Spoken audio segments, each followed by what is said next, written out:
Social media Patel Prahlad भी। चुनाव आयोग पर राहुल गांधी की तरफ से फोड़े गए एक और बम की।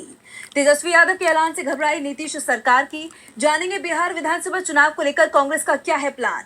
विधानसभा चुनावों से पहले क्यों बीजेपी और जेडीयू में बढ़ता जा रहा है टकराव।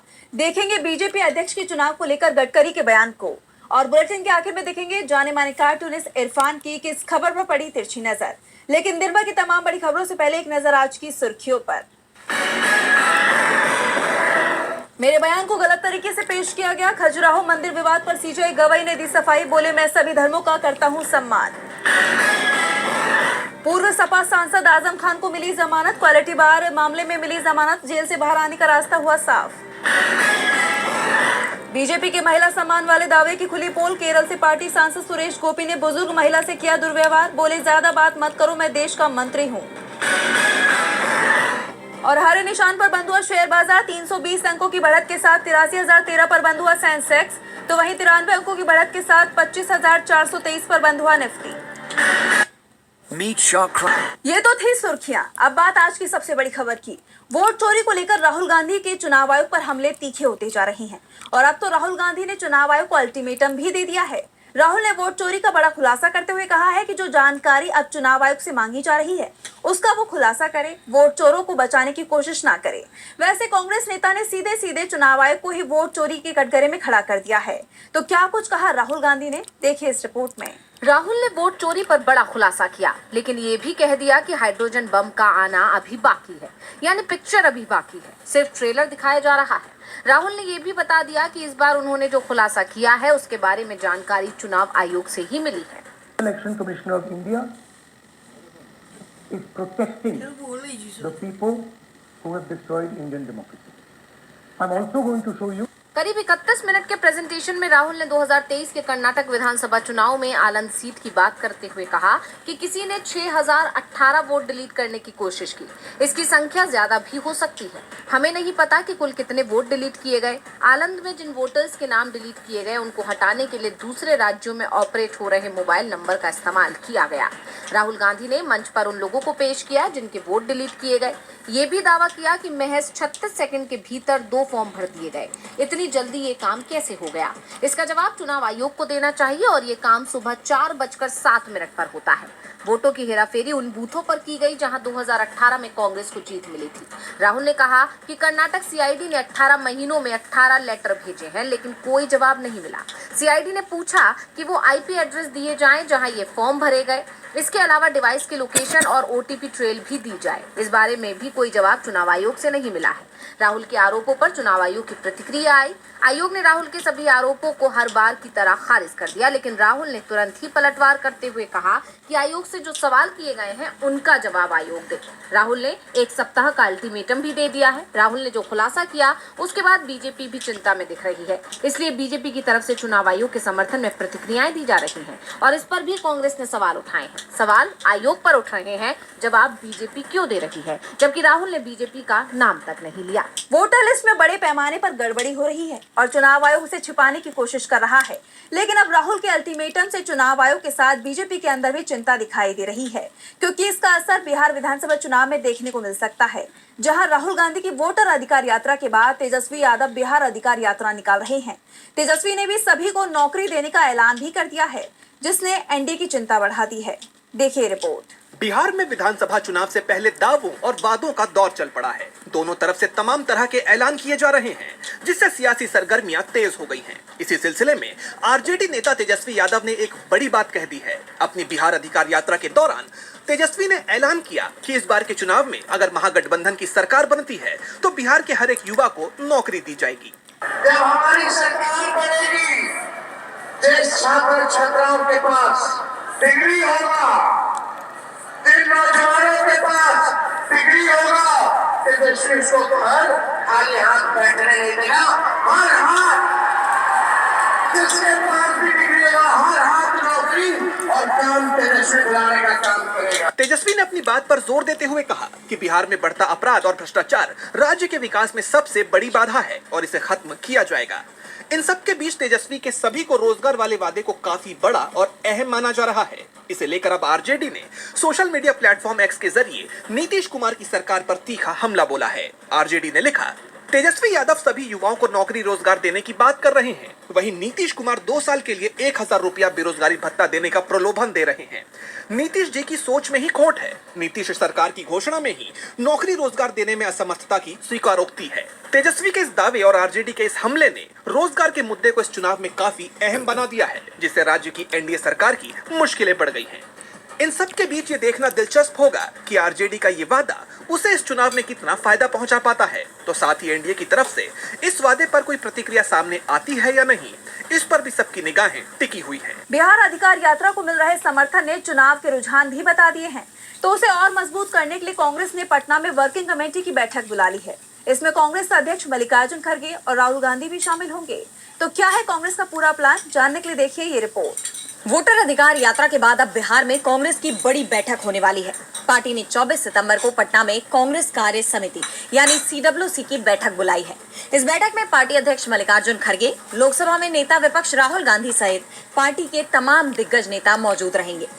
कांग्रेस के सभी दिग्गज नेताओं के पटना में मौजूद होने का असर विधानसभा चुनाव पर दिखाई दे सकता है, क्योंकि CWC की बैठक के 1 सप्ताह बाद ही बिहार में विधानसभा चुनावों का ऐलान भी हो जाएगा। कांग्रेस नेताओं का कहना है कि CWC की बैठक से बिहार में भी वैसा ही माहौल तैयार होगा जैसा तेलंगाना में देखा गया। तेलंगाना में 2023 के विधानसभा चुनावों से पहले CWC की बैठक हुई थी।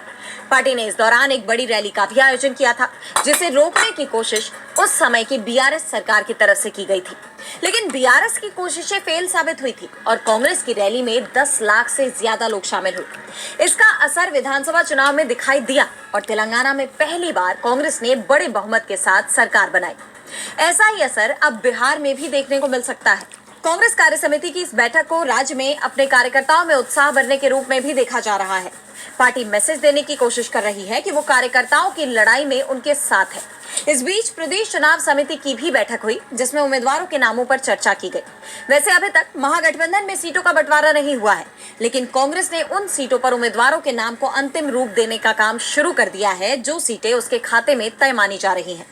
कांग्रेस की तैयारियों से साफ है कि इस बार वो बिहार में पूरी ताकत झोंकने का प्लान बना चुकी है।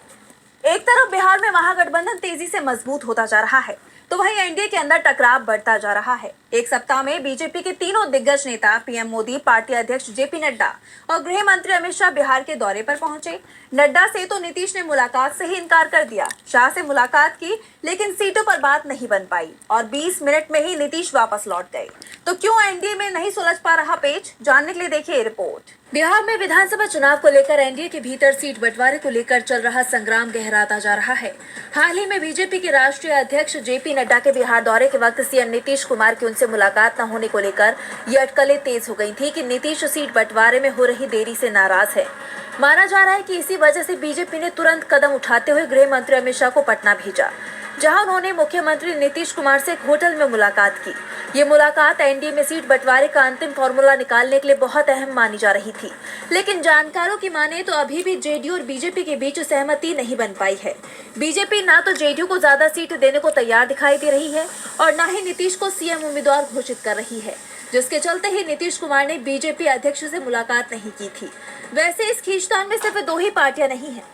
लोक जनशक्ति पार्टी रामविलास के मुखिया चिराग पासवान भी अपनी हिस्सेदारी को लेकर अड़े हुए हैं।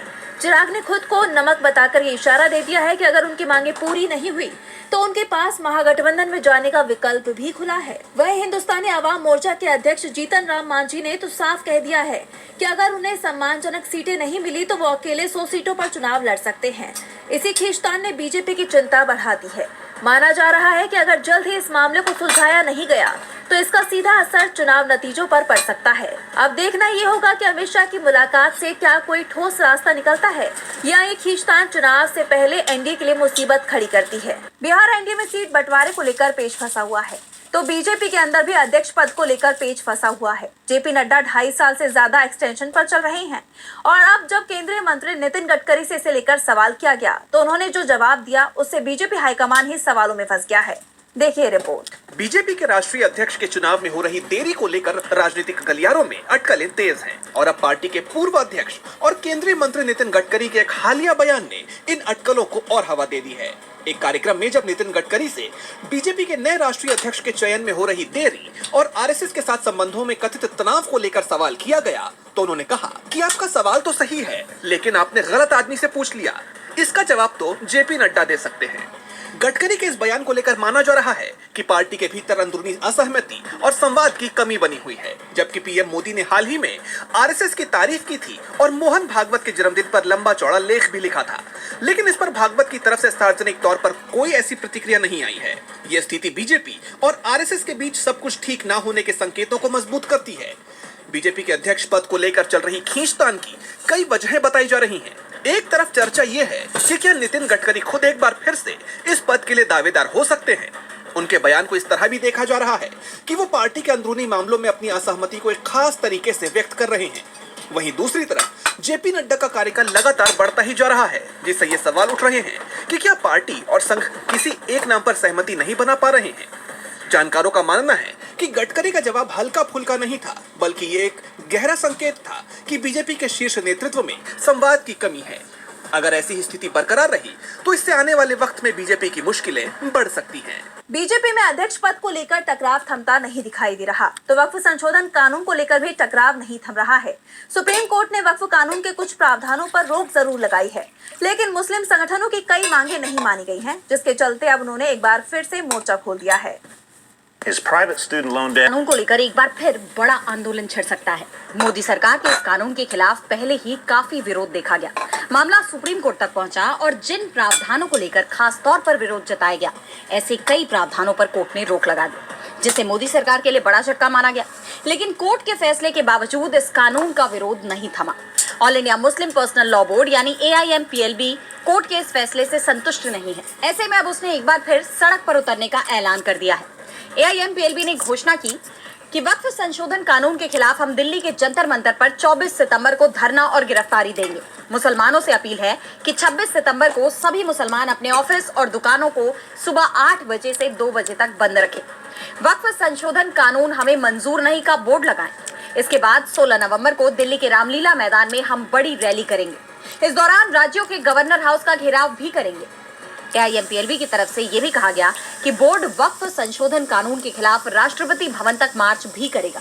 हालांकि इस मार्च के लिए तारीख की घोषणा नहीं की गई, यानी एक बार फिर मोदी सरकार के खिलाफ मोर्चा खुलने वाला है। AIMPLB के इस ऐलान ने मोदी सरकार की मुश्किलें बढ़ा दी है। गौरतलब है कि कानून की संवैधानिक वैधता को चुनौती देने वाली याचिकाओं पर सुनवाई के बाद सुप्रीम कोर्ट ने कहा कि पूरे वक्फ संशोधन एक्ट पर रोक लगाने का कोई आधार नहीं है। हालांकि कुछ प्रावधानों पर रोक लगाई गई। ऐसे में अब देखना होगा कि AIMPLB का ये ऐलान क्या कोई बदलाव लेकर आएगा। मुस्लिम संगठन एक बार फिर आंदोलन की तैयारी में है, तो वहीं भारत के लिए एक बड़ी चिंता वाली खबर सामने आ रही है। पाकिस्तान और सऊदी अरब के बीच सैन्य समझौता हुआ है, तो कैसे ये समझौता बढ़ा रहा है भारत की चिंता, जानने के लिए देखिए रिपोर्ट। भारत के साथ 4 दिन की लड़ाई में पाकिस्तान को जबरदस्त नुकसान हुआ था। पाकिस्तान को चीन और तुर्की से हथियारों की मदद तो मिली, लेकिन भारत का सामना करने के लिए ये पर्याप्त साबित नहीं हुई। इसके बाद से ही पाकिस्तान मुस्लिम देशों का NATO जैसा संगठन बनाने की कोशिश में जुटा हुआ था। उसे इस काम में तो कामयाबी नहीं मिली, लेकिन अब पाकिस्तान ने सऊदी अरब के साथ जरूर सैन्य समझौता कर लिया। पाकिस्तान और सऊदी अरब के बीच जो रक्षा समझौता हुआ है, उसमें दोनों में से किसी एक देश पर आक्रमण को दोनों ही देशों पर हमला माना जाएगा। दोनों देशों की तरफ से जारी किए गए संयुक्त बयान में कहा गया कि ये समझौता दोनों देशों की सुरक्षा बढ़ाने और विश्व में शांति स्थापित करने की प्रतिबद्धता को दिखाता है। इस समझौते के तहत दोनों देशों के बीच डिफेंस कोऑपरेशन भी डेवलप किया जाएगा। सऊदी अरब की तरफ से ये भी कहा गया है कि अगर जरूरत पड़ी तो सऊदी अरब के लिए पाकिस्तान के न्यूक्लियर हथियारों का भी इस्तेमाल होगा। तो वहीं हिंदुस्तान की तरफ से भी इस पर प्रतिक्रिया दी गई है। विदेश मंत्रालय के प्रवक्ता रणधीर जायसवाल ने कहा कि ये समझौता दोनों देशों के बीच पहले से मौजूद संबंधों को औपचारिक रूप देता है। सरकार इससे जुड़े भारत की राष्ट्रीय सुरक्षा, क्षेत्रीय और वैश्विक स्थिरता पर प्रभावों का अध्ययन करेगी। भारत अपनी राष्ट्रीय सुरक्षा और हितों की रक्षा के लिए पूरी तरह प्रतिबद्ध है। सऊदी और पाकिस्तान के बीच हुआ ये समझौता भारत के लिए चिंता का कारण बन सकता है, क्योंकि ये माना जा रहा है कि पाकिस्तान ने ये सैन्य गठबंधन भारत को देखते हुए ही बनाया है। और बुलेटिन के आखिर में देखेंगे जाने माने कार्टूनिस्ट इरफान की किस खबर पर पड़ी तिरछी नजर।